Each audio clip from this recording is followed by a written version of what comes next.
Today, I'm talking to Ron Johnson. He was the creator of the Apple Store, Genius Bar. He's the guy that made Target, that little bullseye deal. He's had an unbelievable career. We're going to talk with Ron about how can you find God at work?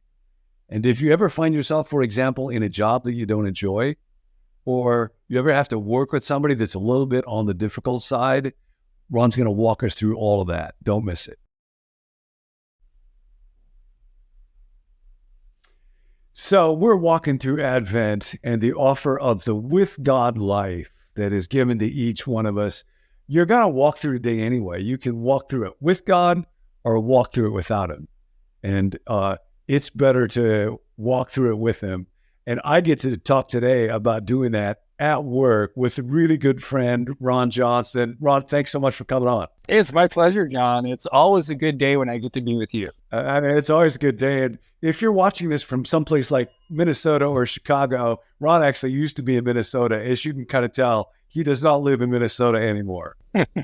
That is true. That is true. I got to say this too before I forget. Somebody just sent me a clip there's an old movie with Tom Cruise and I forget who the woman is. But there's a clip during it where he's like a special agent or something, great danger. She doesn't really trust him. And what he says to her is, right now, you can either go with me or without me. If you go with me, your odds of survival are here. Without me, here. With me, here. Without. And they come back to that at the end of the movie. So you can go with God, you can go without God. I kind of like that clip.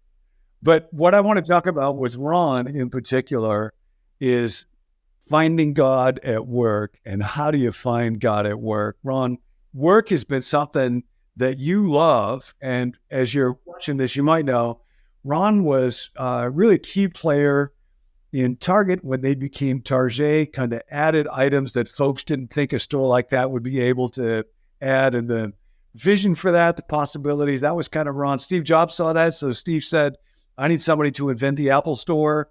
And that was Ron Johnson, Genius Bar, amazing work. Although, of course, you didn't start out doing work like that. And faith, I know, is at the core of your life. A lot of people find work to be kind of a four-letter word. So, Ron, talk a little bit about how do you find God at work? Sure. Well, thank you, John. Everything I've done, it's been a lot of people. It's not me. I just get more credit than I deserve. But what I'd say is, I grew up in a very strong, as you said, Christian family in Minnesota. And so I was called by God, follow me at a very young age, like a church camp. We'd go every summer and it's a beautiful place. But when you get called, that's really just an invitation to go deeper and get to know God. And I don't think I really knew God until kind of my late 20s, early 30s when I was in the early part of my career. And I realized my faith wasn't as deep as it should be. And I had to understand more. So I went through a period where I found a great church. Leith Anderson, got to know Leith. He was a great teacher.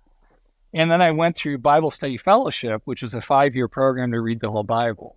And through that, my faith the root of my faith came to life. But that led to the question, I've been called, what should my calling be? And your calling's a different thing. That's what's your purpose. And I said, because I'm working and I love to work, I just have to love people through work. That's my calling. That's right? Really simple. That's really simple. Really simple. And I think that's part of where I got along with Steve. We both love the idea of how do you convey a really complex idea in a very digestible, the fewest number of words possible. So that led to the question when I was at Target and at Apple, how do you love people through work? Well, that was easy when you thought about your employees because, you're working with people, you treat them by the golden rules, you're kind of loving people. But how do you love people? How do you love a customer? That's an interesting question. I don't think a lot of retailers think about it. You think about, how do I buy something they're going to buy? Yeah, no, I think much more often it's how do you persuade a customer or even how do you use a customer, but not so much how to love. Right. But there was a good friend of yours who defined love as to secure the good of another person. Well, once you have that lens, so when we did the Apple stores, I remember talking to Steve because there's the two of us for a long time. I hadn't hired any employees. He says, So what are you going to do? I said, well, I'm going to love our customers. And he said, well, Ron, what does that mean? I said, we're gonna secure their good. Because the unique thing about Apple had always been in the relationship business. Apple created these products that truly made people better people, that changed their lives. And it's hard to live without an Apple product. So the stores had to extend that to a relationship. And so we figured what the store has to do is we want to find new customers. Okay. And that's when we launch relationships. We want to deepen relationships. We do that for a variety of programs, and we created those. And when the product doesn't work, what's really broken is your relationship with Apple. How do you restore the relationship? That was at the Genius Bar. So the heart of the Apple Store, we used 2 words. The mission of the stores was to enrich lives. That's it. Simple as that.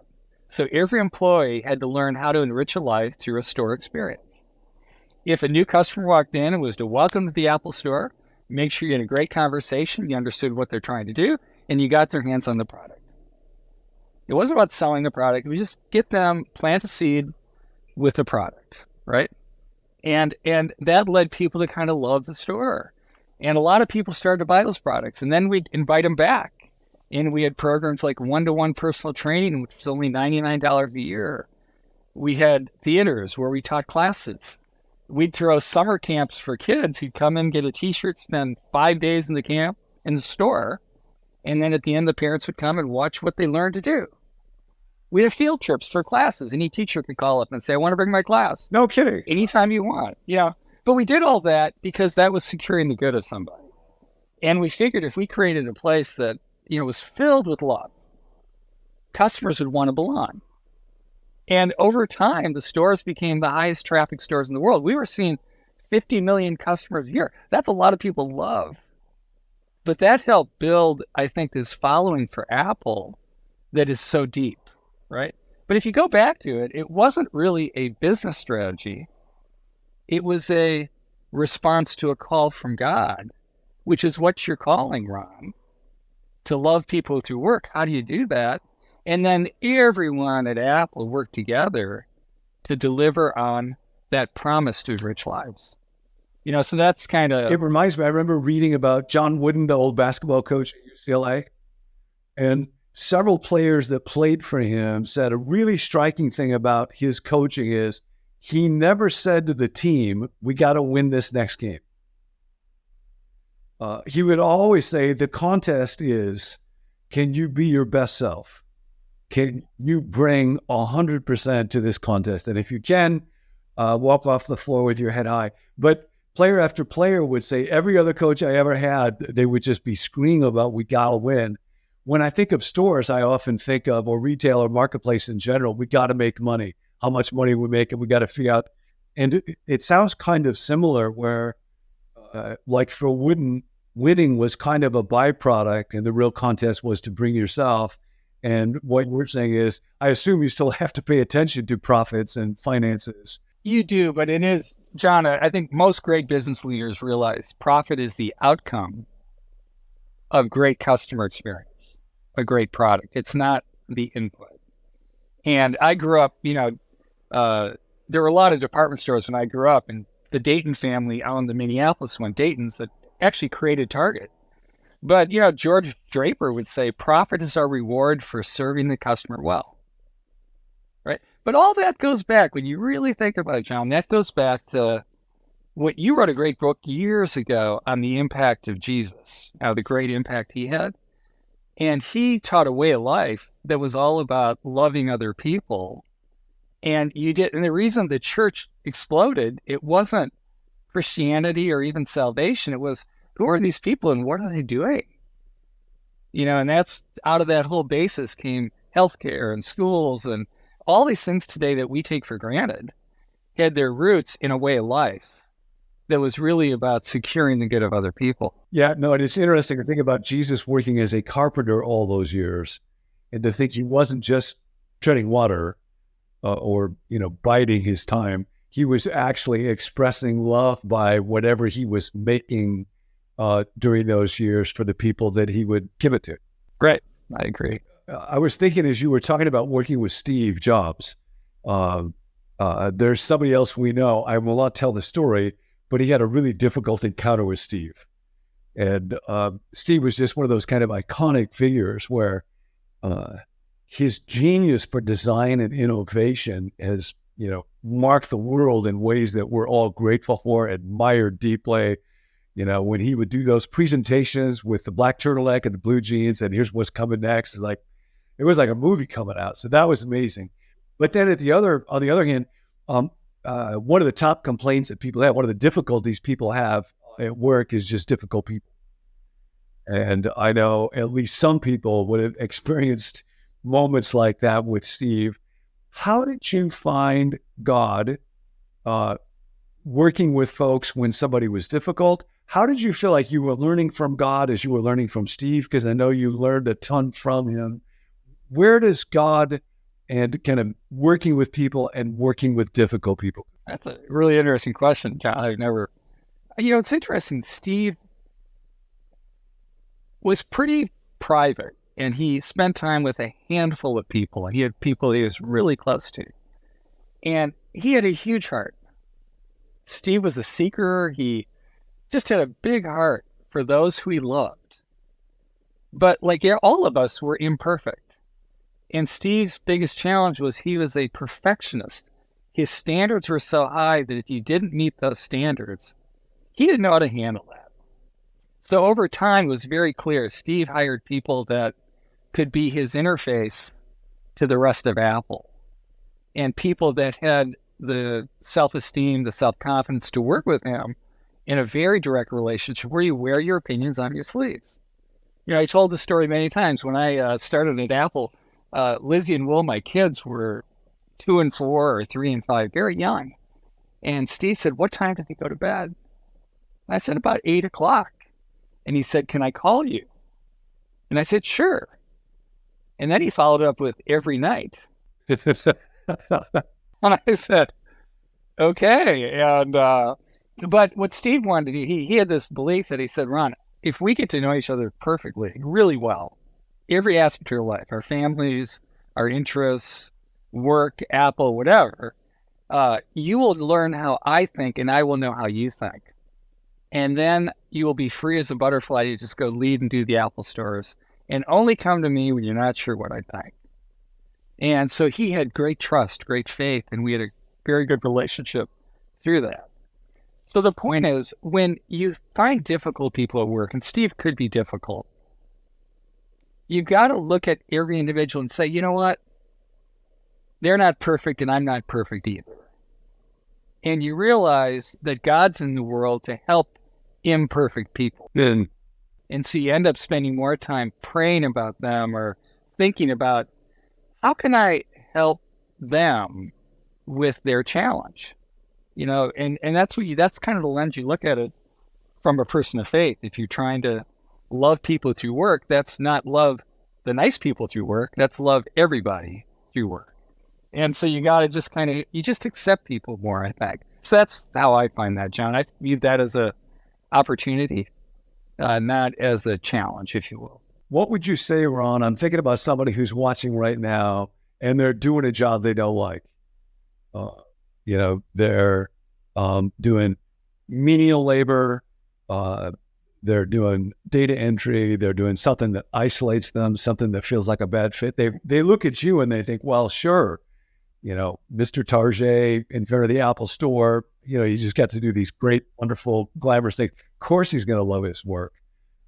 Have you ever had the experience of being frustrated or anxious? Absolutely, yeah. That work and let me answer that. Let me answer this two ways, John. I'm sorry I interrupted you, but we're friends, so I can do that.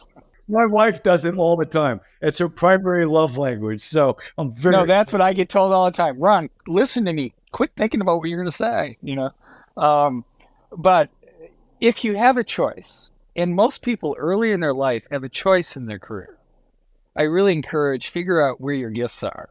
What is your giftedness that you've been given? Because we tend to flourish when we do things we're naturally created to do or where we have passion. Unfortunately, a lot of people don't have a choice, and they're working to provide income, right? But I go back to,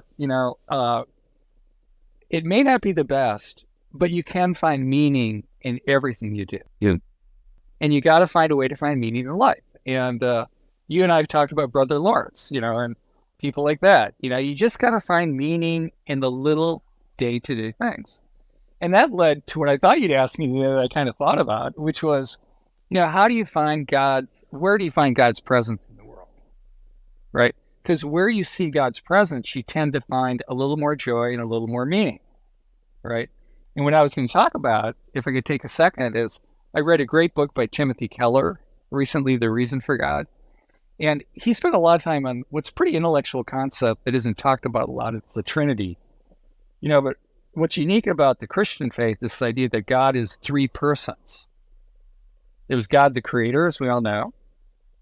There's Jesus, who was his son, who lived amongst us, taught us a way of life, saved us. And then when he left, the Holy Spirit kind of is embedded within us. Well, through that lens, it's not how do you find God, it's how do you not see God in the world? Because God is everywhere. So the Creator, I'm sitting here outdoors today, the sun, the garden, the trees, the ocean here in California, the mountains. It's hard to not see God's presence as a creator. But as Dallas said, he created us in his image, so we all can create. So every object that we use or look at, a beautiful home, the iPhone was created by someone because God gave us the ability to imagine. So I see God in every object I see, right? But then Jesus, we talked about it's a way of life. He taught us how to love. And it's very simple, the command, love your neighbor. Who's your neighbor? It's anybody you walk into. For me, it was customers at the Apple Store, it was employees. It's my family, it's you. And from that perspective, when you just look around, love is everywhere. You're at a restaurant, you see people at a table celebrating a holiday and laughing. That's love. You see a parent drop their kid off at school or pick them up. That's love. You see a mom walking in a stroller. You see a nurse.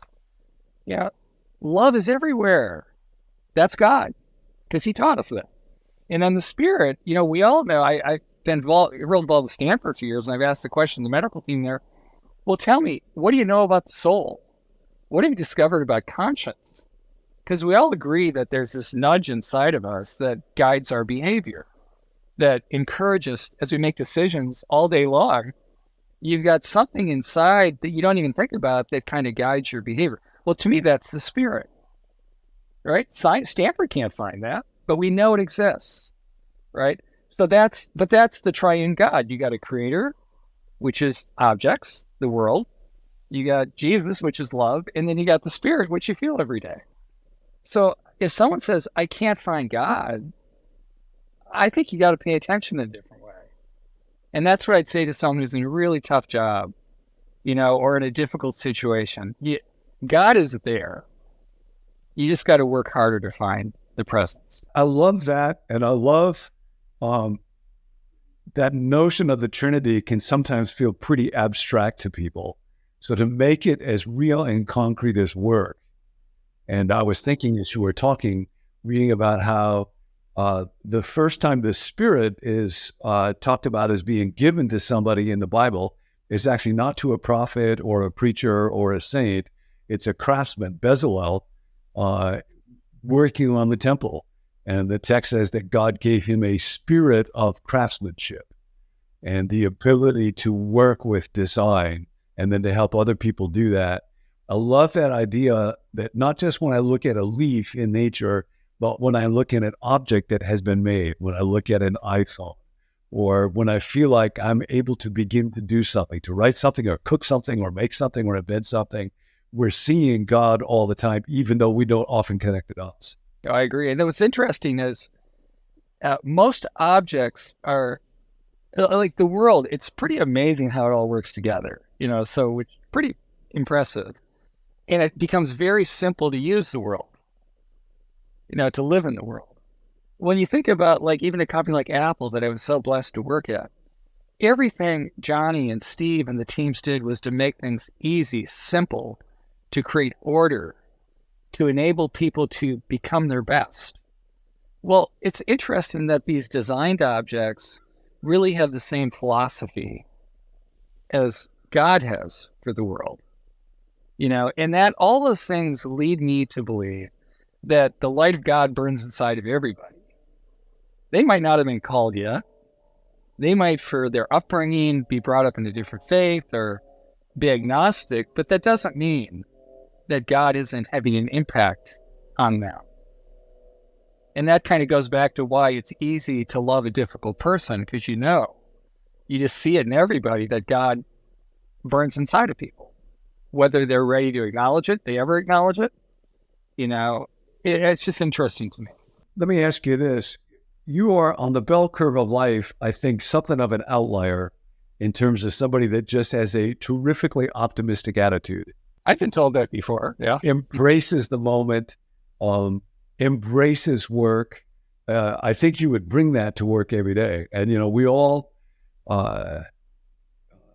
emotions are so contagious. The spirit in us is so contagious. And when I'm around somebody that's negative, that's just a draining thing. When I'm around somebody that's hopeful and optimistic, that infuses life inside me. And I walk away thinking, I can grow, I can do this, I can do better. And you seem to bring that naturally. Is that something you've had to work at? Were you just genetically wired up in some weirdly optimistic way? Do you consciously try to cultivate that in yourself? Oh, yeah, I'd say two things, John. I think it is my nature. There's no doubt. I feel happiest when I'm optimistic. I think I grew up in the most secure, loving family, neighborhood, town system that cultivated that ability to be optimistic. What I've learned in life, though, that you can't control the circumstances, you can control your approach to the circumstances. And to choose a positive approach. How do I solve this? I can get through this. Always produces a better result than to choose a negative approach. Because eventually we get through things, and it takes a lot of help and a lot of time, and it takes a lot of love and support from people. But I think choosing a positive approach will always create a better outcome. Because I've gone through some really tough times, as you know, John, career-wise. My last work has been very difficult. But I still have always chosen to try to put the best face on it and do the best I can. And, and if it doesn't work out, that's okay. But at least I chose good. I chose to try. I chose, to be optimistic. And I think it's a better way to live your life. This will sound like a question that only has one right answer, especially coming from somebody that worked as a pastor. But I genuinely don't mean it that way, because I think our minds can do good under lots of conditions. Would you find yourself praying a lot, talking to God consciously, overtly, inwardly when you were working, or not so much more focused on people and the work that you're doing? Would you find ideas, creativity, feeling like they were coming to you from the outside? What was that inner mind like? For me, what I would do pretty regularly, is, this, John, I would get to zero inbox every day. I wanted to be caught up on any work that people were waiting on me for. Every phone call returned, every email, text answered. So I could be available to people in the moment to encourage and guide and help and create joy and motivate and inspire. But I had to get my work out of the way to be available to people. But the second thing I did is, and I still do this like when I swim now, every length I think about a different person in my life. It's about Karen, my wife. Then it's about Lizzie or Will. And I give them each a length, which for me is a long time to think because I'm not a fast swimmer. But I'm kind of intentional about what's going on in their life today. If I talk to them, what is it they need? What can I do to make their life a little better? And I just do that with work, because as a leader, you're trying to secure the good and help your team. You got to be very intentional about it. So that, in effect, that's prayer. That's prayer. It's you start with, you maybe start with the Lord's Prayer, but then you kind of go through, okay, who are the people in my life that I'm supposed to love? And remember, love is not emotional. It's securing their good, or it's agape. how do you do that? And that's very intentional. So then when I'd see those people today, I go, here's what I want to do with Jerry. Here's what I need to provide to Denise. Here's what I need for Lizzie. And I think naturally, because I had thought it through, I was pretty intentional about how to do that. So, but I had to create the time and space that I could be liberated or free to be my best self and be available to other people. So many thoughts in there. There's an ancient monastic order, and their motto is 3 Latin words, but it's work and pray. And to find, how do you make your work a form of prayer, and how do you make your prayer a form of work? And that's basically what you're saying. Yeah. I mean, prayer isn't a big start with dear God and end with amen. It can be, there's someone in need. How can I help them? That's a prayer. Yeah. That's a prayer. I want to come back to one other thing, because this is so much good stuff. I remember reading, I think the guy's name was Paul Allen, some guy that does a lot of research in the work field, a lot of consulting. And he said, what kills us, what withers our spirits, is not so much that we have a lot of work to do. It's when we have tasks that are not yet done, and we're not certain that they're going to get done, where we don't have a system to make sure that will get taken care of. And that just drains the willpower. When you were talking about, I want to get down to 0 kind of inbox where there's a sense of freedom, that resonates a lot with what he was saying. But obviously your list of things to do was huge. Did you have anything that helped you get to that 0 freedom point? I think it's like anyone who's a leader, you can always hire more people. Now, I didn't hire people. Most of my life, I didn't rely on my assistant a lot. I would just do things. I'd make my own plane flights. It was easier. But I think the most important thing is you have to have the confidence in other people to delegate. That's the big issue. You got to trust the other people in your life to help. And I think the people that tend to have real long lists tend to want to do everything themselves, because ultimately they don't trust others, or they're aiming for a level of perfection that you can't do. And so I would encourage people, just try, let go. Let go. If you got stuff to do, who else can do it? What on my list is really not even necessary to do? Just let it go. Because if you don't find space for yourself and the ability to build these relationships in your life, you're never going to experience joy. So if you want joy, you need space, right? If you want space, you have to let go. If you want to let go, you have to trust. So what do you trust? Ultimately, hopefully it's God. It kind of all works back to that. And as you know, we are, eternal, spiritual beings living in eternal destiny. Ultimately we're a spiritual being. What happens here doesn't matter. It's that eternal destiny that matters. And so I think if you're too busy, you got to let go. I think of a bowling alley. You ever watch people bowl? And I have. I used to go for the gold pins. Remember the gold pins? Yeah. Oh, yeah. Weren't those great? Yes. When we grew up? Yep. When that pin was on the front, everyone would look at you and you had to get a strike and you get a free game. But when people go bowling, very often they've let go of the ball, but they contort their body in all different directions to try to influence the ball to make. And so really the secret to good work is like the secret of good bowling. When you let it go, let it go. I saw you do that on the golf course the other day, John. Yeah, it's a little too much to go. Ron, this has been fabulous. Somebody should offer this as a course somewhere. Thank you for doing this. For everybody out there watching, the word for today is work and pray. Ask God to be with you as you're working. Let your mind be fully devoted to the task. Let that spirit of creativity be at work in you. And then as names come to your mind, pray for God to bless them. Ron, thank you very much for doing this. Thank you, John. Hey, if you like that video, go ahead and subscribe to our channel so that you don't miss any future episodes in this series, Finding God in Your World, where John will sit down with a different guest each episode, asking them that simple question: where are you finding God in your world? If you want more resources, head on over to becomenew.com/subscribe, where you can let us know if you'd like to receive the emails that go along with each video with extra content and information, or if you want to sign up for the text reminders whenever we drop a new video. Also, if you've got a prayer request, there's a group of us who meet each weekday, Monday through Friday, to pray for viewers just like yourself. So you can send us your prayer request to 855-888-0444, and we would love to pray for you. We'll catch you next time.